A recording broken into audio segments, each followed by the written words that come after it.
Pour les patriotes qui ne me connaissent pas encore, je m'appelle Serge Petit-Demange et suis le fondateur de Renaissance de la République française. La campagne pour l'élection présidentielle de 2017 a tout simplement été une décharge publique à ciel ouvert, une fausse aisance avec des relents de lisier. Je vais tenter d'expliquer pourquoi et comment nous en sommes arrivés là. Il faut remonter à 1973, se rappeler que Georges Pompidou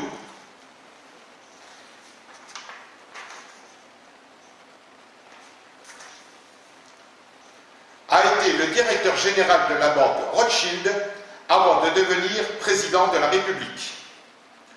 Tout a débuté le 3 janvier 1973 au cours du septennat de Pompidou avec la loi Rothschild, appelée aussi loi Pompidou-Giscard-Rothschild, qui, pour faire court, est à l'origine de ce qu'on appelle aujourd'hui la dette publique, cette arlésienne dont tout le monde parle, mais qu'aucun homme politique n'est capable de démontrer clairement. Chacun d'entre nous sait ce qu'est une dette. C'est une somme d'argent que l'on doit à quelqu'un. Et public, tout le monde sait ce que ça signifie. C'est le contraire de privé. Cet argent public qui est dû à quelqu'un, ce quelqu'un, c'est vous et moi. C'est le peuple de France. Cette dette publique que nous nous devons à nous-mêmes n'existe pas. C'est un monstrueux leurre, une fabuleuse escroquerie politique, le hold-up du second millénaire. En revanche, les intérêts des emprunts sur le marché pour pallier à cette dette publique sont, eux, bien réels. Voilà l'origine du désastre financier français découlant de la politique Pompidou-Giscard-Rothschild.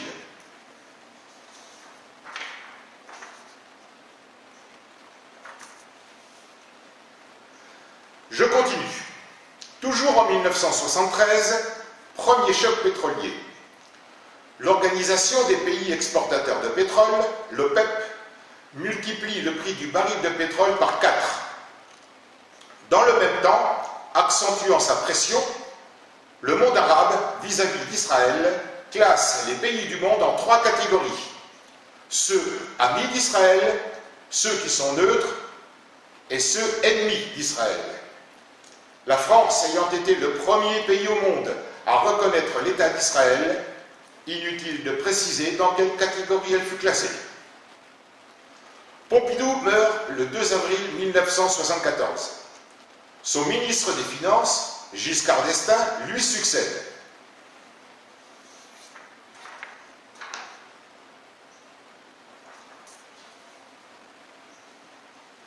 Il nomme Chirac Premier ministre.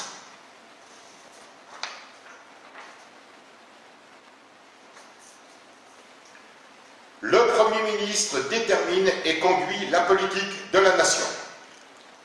Le 7 juin 1975, avec les accords de Strasbourg, le premier couple anti-français Giscard-Chirac signe l'accord Eurabia qui vend la France au monde arabe. 1975 voit aussi le premier budget déficitaire de la France. Nous n'en sortirons jamais.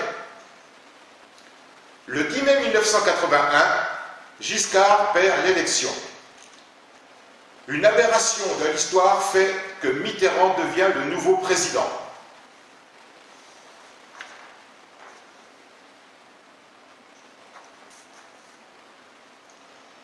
Contre toute attente, il est réélu en 1988. Chirac succède à Mitterrand en 1995.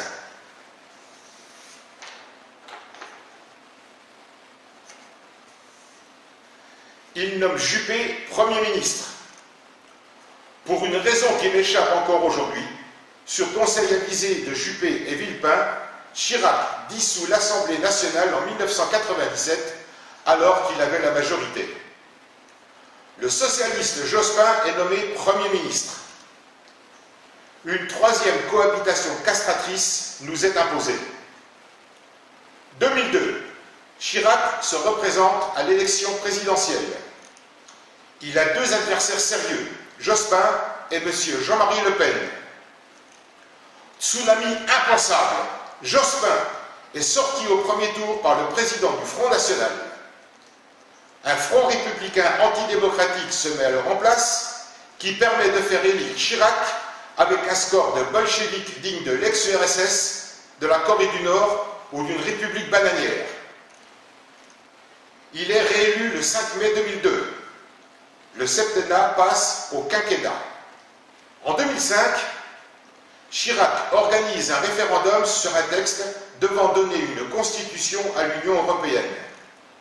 Par 54% contre, nous, le peuple de France, rejetons ce texte.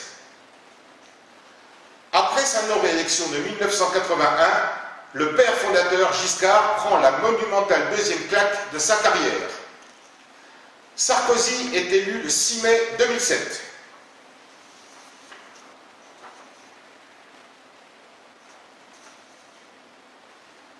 Il choisit Fillon comme Premier ministre. Trahissant le peuple français qui avait voté par voie référendaire contre en 2005, le deuxième couple maléfique Sarkozy-Fillon, plantant un couteau dans le dos de plus de 30 millions de patriotes, toutes sensibilités politiques confondues, efface despotiquement le résultat du référendum de 2005, le jette à la poubelle par voie parlementaire en signant le traité de Lisbonne.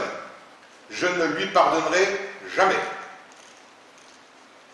Sarkozy est viré de l'Élysée le 6 mai 2012 par une gigantesque erreur de casting de l'histoire, Hollande.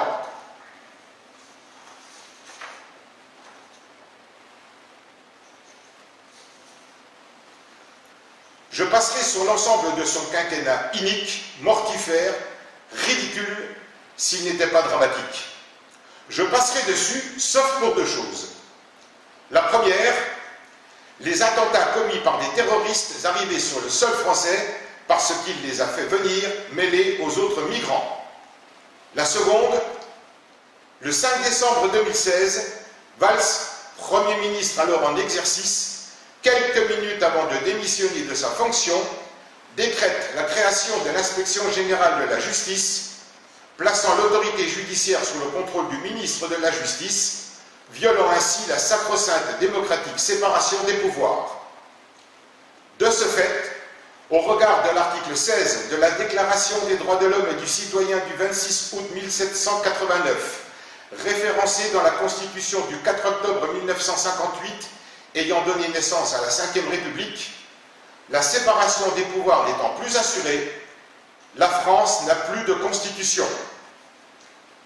Depuis le 1er janvier 2017, date de l'application du décret Valls, la France est un navire avec, certes, des présents au gouvernement, le pouvoir exécutif, des présents au Parlement, le pouvoir législatif, et des présents dans les différents tribunaux, instances, grande instance, cour d'appel, cour de cassation, l'autorité judiciaire, mais un navire sans carte maritime, sans système de navigation, sans existence juridique, avec de dangereux incompétents à la barre. Tous les traités passés sont devenus caducs. Toutes les décisions judiciaires prises depuis le 1er janvier 2017, date d'application du décret Félon, sont nulles et non avenues.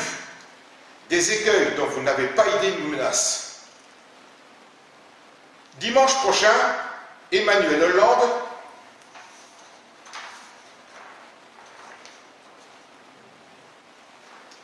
ou si le préfère François Macron, autrement dit Emmanuel Macron, veut devenir calife à la place du calife. Il trépigne, il tape du pied, vocifère, harangue la foule comme le faisait le leader du Troisième Reich, réécrit l'histoire en la truquant, ment comme il respire, bref, le banquier d'affaires de la banque Rothschild s'exprime comme on lui a appris. Je ne rappellerai et ne clôturerai que par un fait indéniable. Pompidou était le directeur général de la banque Rothschild avant d'être élu président de la République. On constate aujourd'hui le désastre qu'un banquier est capable de générer quand les rênes d'un pays lui sont confiés. Macron, lui, a été banquier d'affaires à la banque Rothschild. Lors du débat qu'il a opposé à Marine Le Pen le 3 mai dernier, il avait une oreillette très discrète dans son oreille droite.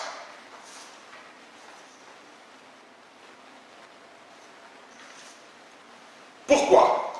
Qui le téléguidait en coulisses? Comment, en 2017, peut-on accorder sa confiance à un homme qui poursuivra la décadence de notre pays, débuté par Pompidou-Rothschild en 1973? Personnellement, mon choix est fait. Il est simple. Un ex-banquier d'affaires sociopathe, menteur, dépendant, n'a pas sa place à l'Élysée.